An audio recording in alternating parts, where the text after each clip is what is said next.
안녕하십니까. 강연학원 용현우쌤입니다. 오늘은 수능특강 영어 3강의 6번에 우리가 다뤘던 지문 중에 선생님이 프랜시스 베이컨이 이야기했던 그 인용구가 있는데, 그 인용구가 사실은 우리가 독해를 하는데 조금 방해가 됐고 대강의 이런 뉘앙스구나, 이 정도로만 파악을 하자라고 이야기하고 넘어갔던 부분에 대해서 조금 짚어볼까 합니다. 사실은 그 당시에 이제 선생님이 강의를 올렸을 때, 그리고 강의를 했을 때도 그렇게 이해를 한다고 한들 전혀 지장이 없었습니다. 전혀 지장이 없었는데, 실제 우리가 이 프랜시스 베이컨을 말미암아서 요 당시 사회가 어땠는지를 좀 더 알아보고 소재 확장을 좀 하기 위해서 선생님이 이런 시간을 좀 준비를 했어요. 그래서 이제 봤더니 제목이 프랜시스 베이컨이라는 사람이 있었고요. 영국 사람입니다. 이분이 썼던 저서 중에 이제 노벨 모가눔이라는 우리말로 뭐 번역을 해도 신기관이라는 이런 책이 하나 있어요. 총 2권으로 이루어져 있는데, 여기서 이제 크게 우리가 볼 거는 딱 2가지인 것 같아요. 우리 지금 3학년 수능 준비하는 사람들 입장에서는 첫 번째로 이제 반드시 우리가 알고 가야 되는 건, 이 프랜시스 베이컨은 경험 철학, 근대 경험 철학의 선구자였다. 그 경험 철학이란 무엇이냐? 가장 중요하게 생각하는 건 인덕션이었다. 여러분, 그 인덕션, 그 가스레인지 대신하는 그 인덕션, 맞아요. 비슷한 똑같은 단어를 썼습니다만, 이 인덕션은 여기서는 귀납법이에요. 귀납법이요. 그래서 이제 against deduction 이렇게 선생님이 지금 제목을 선정을 했는데요. deduction은 귀납적 추론 말고, 그 전부터 있었던 연역 추론을 이야기를 합니다. 이거는 아리스토텔레스 시대부터 이제 세워져 왔던 추론 방식이었으니까, 이거에 맞서서 이 계몽 시대로 넘어가는 와중에, 그러니까 이제 종교에 대한 의문을 제기하고 그때 있죠. 그때의 귀납적인 방법을 굉장히 강조를 했던 실증주의, 경험주의의 선구자인 프랜시스 베이컨이 무슨 얘기를 했었는지는 한번 보도록 할게요. 자, 당연히 베이컨은 당연히 이제 인간의 어떤 진리 탐구, 그죠? 진리 탐구를 하기 위해서 인덕션이라는 것을 기존 연역에 대비시켜서 어떤 새로운, 그 당시에 새로운 방식으로 제안을 했습니다. 제안이 아니라 거의 엄청난 주장이었는데, 자, 그리고 선생님이 여기다 써놓은 게 뭐냐면, 귀납법은 경험 철학과도 거의 같다, 일맥상통한다. 이게 지금 무슨 얘기인가 했어요. 자, 귀납법이란 우리가 실제로 경험에 기반해서 어떤 현상들을 전부 관찰 내지는 경험을 한 뒤에 판단을 내리는 걸 귀납법이라고 합니다. 당연히 여러분들이 배웠던 연역법이랑은 조금 반대되는 입장을 취하고 있죠. 그러나 우리 지금 과학계에서 어떤 방식을 취하냐는 귀납법, 연역법 이렇게 하나씩 취하는 것이 아니라 연역적으로 사고를 시작을 해서 귀납적으로 확증을 해가는 과정을 골고루 취하고 있습니다. 그 당시에는 이제 귀납적인 시각이라는 게 없었기 때문에 귀납법을 굉장히 강조를 했던 상황이고요. 그러다 보니까 귀납이라는 건 뭐다? 여러 가지 현상들 벌어지는 것들을 직접 보고 그걸 통해서 확증을 한다. 그래서 경험에 기반한 experimental philosophy, 경험 철학과 일맥상통한다. 이 2가지는 프랜시스 베이컨에게 귀결이 되어 있다. 확인하시고, 비슷하게 이제 우리가 알 수 있는, 뭐 지문에서 활용이 될 수도 있는 단어를 지금 넣어놨어요.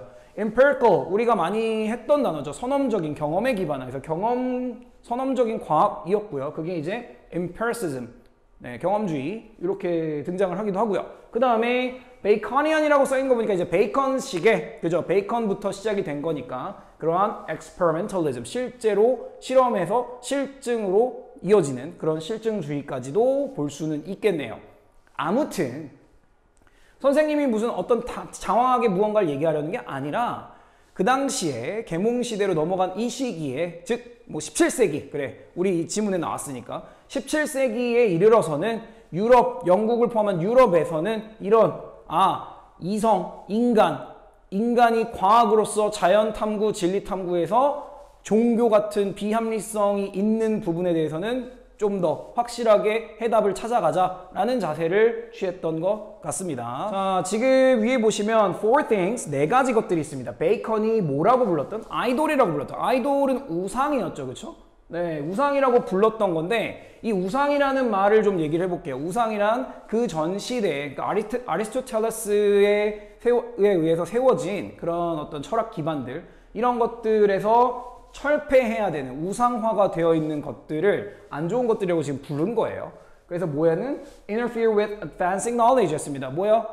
어떤 지식 탐구에 있어서 방해가 되는 네 가지 것들을 우상 네 가지로 이제 표현을 했어요. 그 책에서. 그래서 총 네 가지가 이렇게 보여요. 보이는데 우리가 수능 특강 영어 3강 6번에서 가져가야 될 부분, 사실은 언어와 관련된 부분이었잖아요. 그 부분은 여기 세 번째 idolatry, 시장의 우상이라는 부분에서 알아볼 수가 있었어요.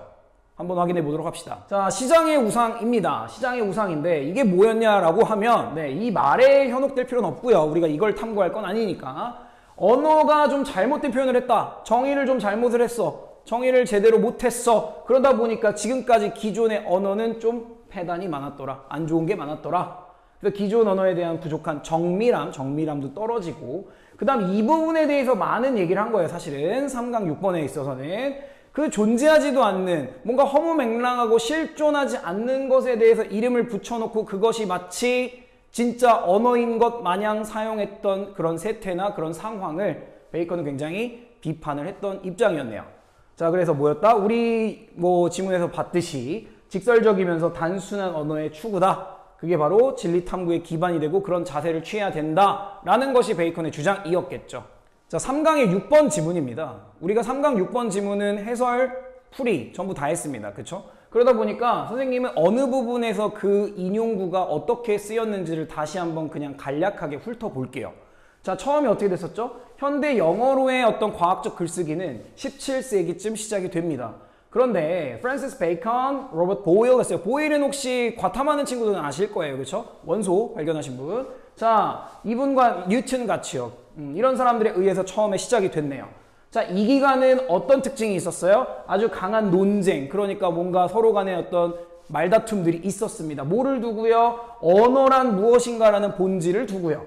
자, 그래서 이제 쟁점에 있었던 것이, 이슈에 있었던 것이, 자, present power에 있을 거라고, 확실하진 않지만 있을 거라고 여겨지는 권력 힘이었어요. 말의 힘이요. 언어의 힘이요.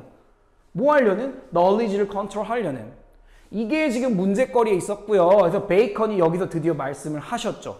말씀하셨듯이. 해놓고 여기서 선생님은 일단은 글의 큰 뼈대를 파악하기 위해서, 껍데기를 벗기기 위해서 이 부분에 대해서는 크게 신경 쓰지 말아라. 그냥 understanding을 overall하고 force 하는 데 있어서는 모든 걸 다 confusion에 던져버리고 사람들을 수많은 공허한 어떤 논란거리들로 다 던져버려라. 이끌어가라. 그리고 허망한 헛된 공상에 빠뜨리게 해라. 이렇게 해서 그냥 말을 제대로 보자라는 측면에서 씹고 뜯고 한번 해보자, 이런 느낌으로 말씀을 드렸었어요.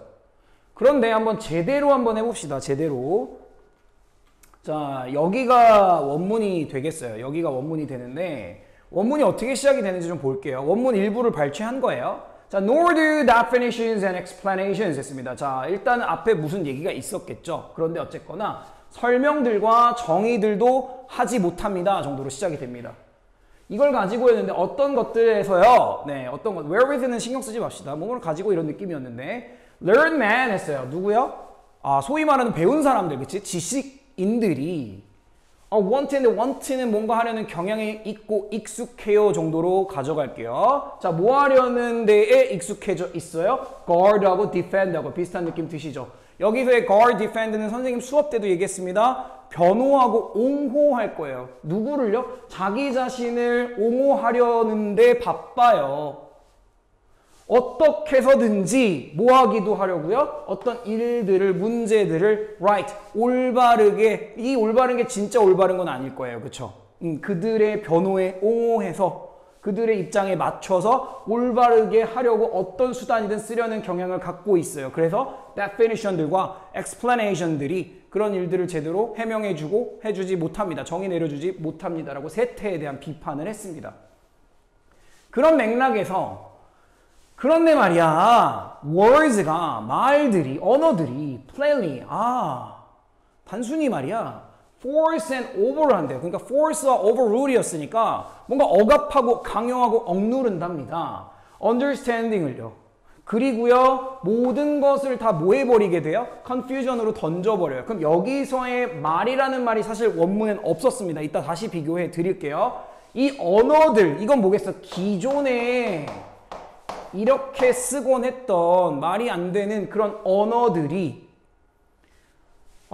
이해를 자꾸 억압하고 억눌러요. 그래서 모든 사안들을 다 혼란스럽게 만들어요. 그리고 사람들을, 우리 인류를 어디로 빠뜨리고 끌고 가버려요? 수많은 공허한 논란만 있을 뿐이지 실체가 없잖아. 그리고 뭐요? 아주 헛된 공상으로만 이끌고 가지. 그럼 이 부분에 대해서는 뭐다? 당시에 가지고 있던 비과학적 언어에 대한 엄청난 비판을 담고 있는 글이었어요. 그런데요, 원래 우리 3강 6번에 있던 부분과 어떤 점이 다른지를 한번 생각을 해봅시다. 자, 우리 6번 지문으로 다시 돌아왔어요. 6번 지문에서는 그냥 언어의 본질을 두고 논쟁이 있었습니다 였고요. 다시 여기부터 보겠습니다. 논쟁거리가 컨트롤 널리지 않은 어떤 말의 프리즘, 추정된 어떤 힘에 있었습니다 였고요.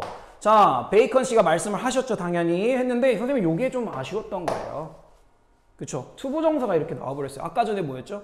words, plainly, force and overrule 이렇게 되었어요. 그러면 그 언어들이라는 게 이해를 억압하고 강요하게 됩니다. 그래서 모든 것들을 다 혼란스럽게 하고, 그래서 이제 보니 조금 이해가 되시나요? 그러니까 기존 언어에 대한 비난이죠. 이 정도가 되죠. 그렇죠? 여기부터 여기까지 가요.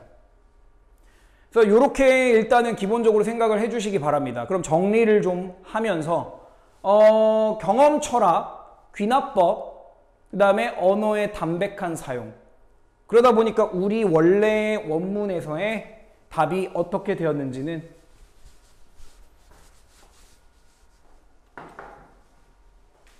이 부분이었어요. 이 부분, 그쵸? 어떤 사안들, 사물들의 숫자만큼의 똑같은 담백하고 직설적이고 딱 1:1 대응이 되는 단어만 있어야 되겠구나 라는 거. 이것이, 이 문제 자체는 크게 문제될 게 없습니다. 네, 그러나 이 시기의 사상, 이 시기에 어떤 이유로서 이런 변화가 있었는지를 우리는 한 번쯤은 생각을 해봐야 됩니다. 선생님이 말씀드리고 싶은 건 induction, 귀납법, 내가 다 봐야 돼. 보려면 현상을 예쁘게 규명을 해줘야 돼.